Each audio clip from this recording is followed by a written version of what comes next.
The thing about cosmic horrors isn't that they want to eat you. It's that they don't notice you at all. Like how you don't notice the bacteria on your doorknob. That was the problem.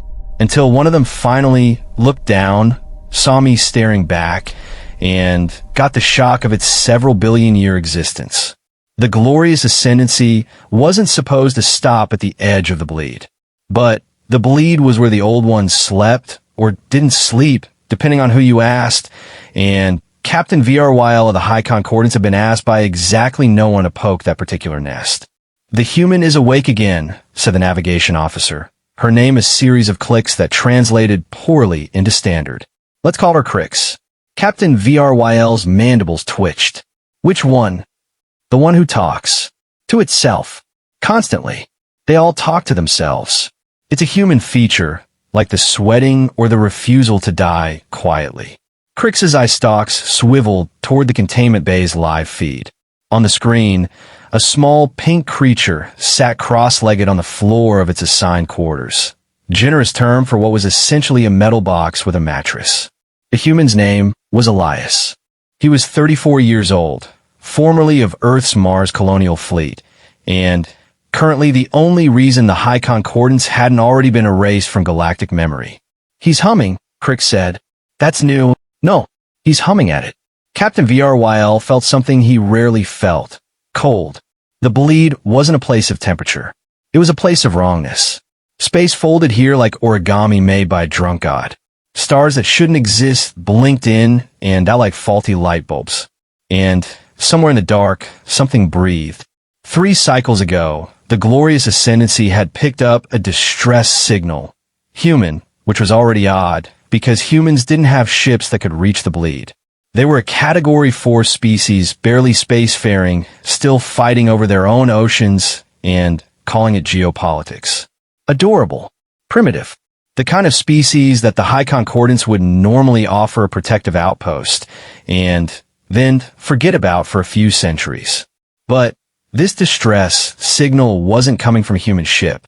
It was coming from inside the bleed, from something that had swallowed a human ship whole, and then decided to keep the crew alive. For fun. Captain VRYL had made a command decision. Rescue the humans, document the entity, leave quickly. Simple. Nothing about the bleed was simple. "The human is requesting a viewing window," Crix said, reading from her console. "He wants to see the stars. He's surrounded by stars. He wants to see that star. The dark one." Captain VRYL's blood, copper-based, thick as syrup, ran cold again. The dark star wasn't a star.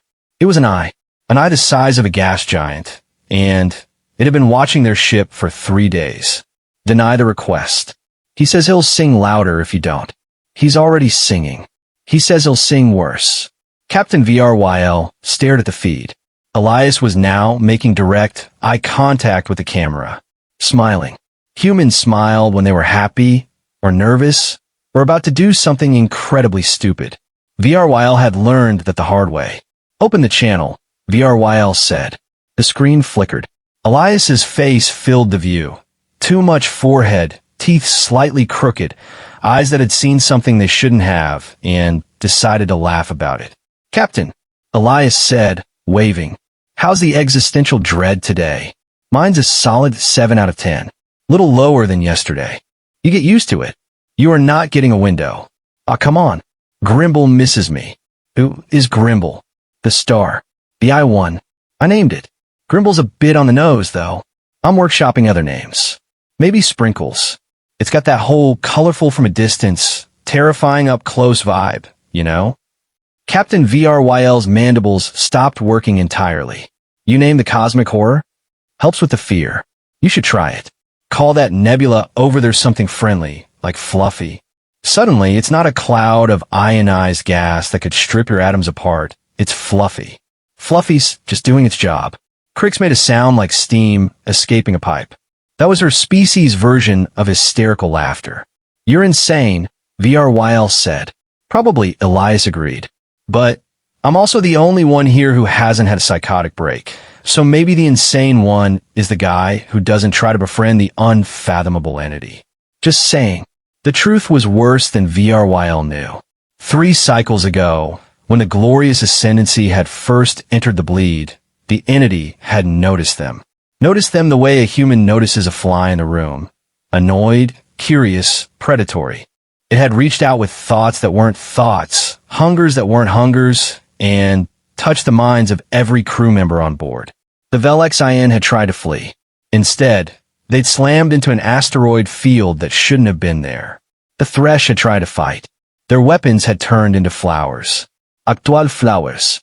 Still blooming 3 cycles later in the cargo bay.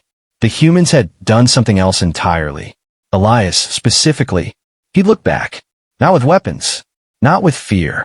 He'd look back at the cosmic horror with the same expression he'd probably used on stray cats back on Earth. He'd tilted his head. He'd said out loud, into the void, "You're not mean. You're just lonely." And the void had paused. Captain VRYL had watched it happen. The entity's attention had shifted from the entire ship to a single point, Elias. And instead of crushing him, it had listened. "You can't befriend it," VRYL said now, trying to sound authoritative. "It's not a pet. It's not even a being as you understand the term. It's a gravitational anomaly with consciousness as a side effect." "Sounds like my old roommate," Elias said. "Look, I'm not saying I want to take it for walks. I'm just saying it hasn't eaten us yet. And I think I know why." "Why?" "Because it's never had a conversation before. Think about it. You're a god. You've been floating in space for 1 billion years. Everyone who sees you either runs or tries to blow you up. Then, one day, some idiot in a tin can waves and says hello. That's gotta be nice, right? Being seen." Crick stopped laughing. "He's not wrong. Don't encourage him," VRYL snapped. But Elias was already turning away from the camera, walking to the wall of his cell, and pressing his palm against the metal. "Hey," he said softly. "Sprinkles. You still there?" The ship groaned. Not the metal. The space around the metal. A sound that came from everywhere and nowhere. "He's doing it again," VRYL whispered. "Doing what?" "Talking to it. And it's answering." The ship's lights flickered. On the view screen, the dark star pulsed, once, twice, a heartbeat in negative light. And for the first time in 3 cycles, the glorious ascendancy began to move. Not towards safety, toward the eye. "I didn't order that," VRYL said. "Neither did I," Crick said. On the feed, Elias was laughing. Not a scared laugh. A real one. The kind of laugh you make when you've just realized that the monster under your bed is actually just a weird-looking dog that wants its belly rubbed. "We're going in," Elias said. "Don't worry. It's just showing me something." "Showing you what?" Elias's smile faded. For a moment, he looked old. Older than a human should look at 34. The reason it's alone.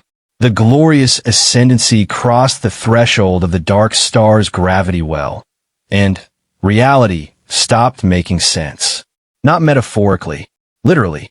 The ship's chronometers began counting backward. The crew's memories shuffled like a deck of cards. Crix remembered being born twice. Captain VRYL forgot his own name for 37 seconds and then remembered it in a language he'd never spoken. The Thresh botanist in Cargo Bay 3 claimed she could taste colors. The Velix engineer started crying and couldn't stop, tears made of liquid starlight. Elias, meanwhile, was having the time of his life. "This is amazing," he shouted through the ship's intercom, which was now broadcasting his voice directly into everyone's brain. "Sorry about the brain thing. Sprinkles says it's an accident. It's not used to having guests. Get us out of here," VRYL managed to say, his mandibles trembling. "Can't. We're already in. But, good news, Sprinkles isn't trying to kill us. It's trying to talk. It just doesn't know how." Captain VRYL had commanded starships for 200 years. He'd faced pirates, supernovas, and a diplomatic incident involving 17 tons of fermented algae. Nothing had prepared him for this. A human, sitting cross-legged in a metal box, serving as translator for an eldritch god. "How do you know what it wants?" VRYL asked. Elias was quiet for a moment. Then he said, "Because it showed me." The feed flickered. For a second, VRYL saw something else. Not Elias's face, but a memory. A field of stars being born. A nebula collapsing into light. And at the center of it all, a presence. Ancient. lonely, watching as every other consciousness in the universe either fled or attacked, watching for 1 billion years, watching until the watching became pain. Then, the feed returned to normal, and Elias was wiping his eyes. "You saw that?" he asked. "Yes," VRYL whispered. "That's its whole life. Just watching. Nobody ever stayed." Crix made a sound like breaking glass. "The other species, the ones who came here before, they didn't try to communicate. They tried. But they tried with weapons and shields and fear. Sprinkles didn't understand those things. It thought they were playing. It thought the explosions were a greeting. So it played back. And everyone died because their idea of play was different." Captain VRYL felt something he'd never felt before in 200 years of command. Shame. "We assumed it was hostile," he said slowly. "Because it was powerful." "Yeah," Elias said. "That's what everyone does. You see something bigger than you. You assume the worst." But Sprinkles doesn't even know what worse means. It doesn't have words for good or bad. It just has curiosity and loneliness and 1 billion years of nobody staying. The ship stopped moving. Outside the viewports, the ones Elias still wasn't allowed to have, the dark star had changed. It wasn't dark anymore. It was every color at once, shifting like oil on water, like a thought trying to become visible. "It wants to show us something else," Elias said. "Something important. Do we have a choice?" "Always. But I don't think you'll want to say no." VRYL looked at Crix. Crix looked at the view screen. The view screen showed a planet now. Not a gas giant, not a rock, but a world. Green and blue and white. Oceans. Clouds. Continents that looked almost familiar. "Is that?" VRYL started. "Earth," Elias said softly. "But not now. A long time ago. Before humans. Before dinosaurs. Before anything with a brain. Why is it showing us Earth? Because that's where it started. Sprinkles wasn't always here. It was born there. In the oceans. Before life had names. It was the first thing on that planet that knew it was alive. And it was alone. So it left. It's been looking for company ever since." The crew was silent. Even the Thresh botanist stopped tasting colors. "You're saying," VRYL said carefully, "that this entity, this cosmic horror, is from Earth?" "I'm saying it's homesick," Elias replied. "And it just found out that something from its home planet finally evolved enough to say hello." The ship shuddered. Not violently, gently, like a giant hand was trying to be careful. "It wants to go back," Elias said. "It wants to see Earth. Not destroy it. Not eat it. Just see it. One more time. With someone who isn't afraid." Captain VRYL wanted to say no. Every instinct he had screamed no. The concordance protocols, the safety regulations, the basic common sense of not bringing an eldritch god to a populated planet. All of it screamed no. But Elias was already smiling. And the dark star was already pulsing with colors that looked, against all reason, like hope. "One condition," VRYL said. "Name it. We're not calling it Sprinkles." Elias's grin widened. "Too late. It likes the name. It says it's the first gift anyone's ever given it." The journey back to human space took 3 months. 3 months of the glorious ascendancy, towing a cosmic horror through the bleed, through the outer reaches, through the border territories where the High Concordance had outposts and patrols and very strict rules about not dragging unfathomable entities through civilized space. Captain VRYL broke every rule on the books. He also discovered that the rulebook hadn't anticipated this situation, which meant he wasn't technically breaking rules so much as inventing new ones in real time. Elias spent most of the journey talking to Sprinkles. Through the wall of his cell, which VRYL had reluctantly upgraded to quarters with a window, but a small one, he'd press his hand to the glass and murmur stories. About Earth. About oceans and forests and cities and traffic jams and bad coffee and good sunsets. About what it meant to be alive and small and temporary. And Sprinkles listened and learned and began to change. The dark star wasn't dark anymore. It was bright, not with the cold light of fusion, but with something warmer. Something that looked, if you squinted, almost like curiosity. The entity had started to mimic Elias's mannerisms. It pulsed in rhythms that matched his heartbeat. It dimmed when he slept. It brightened when he laughed. Crix, who had been assigned to monitor Elias's psychological state, filed a report that said, "Human is not insane. Entity is not hostile. I am the one who is currently insane.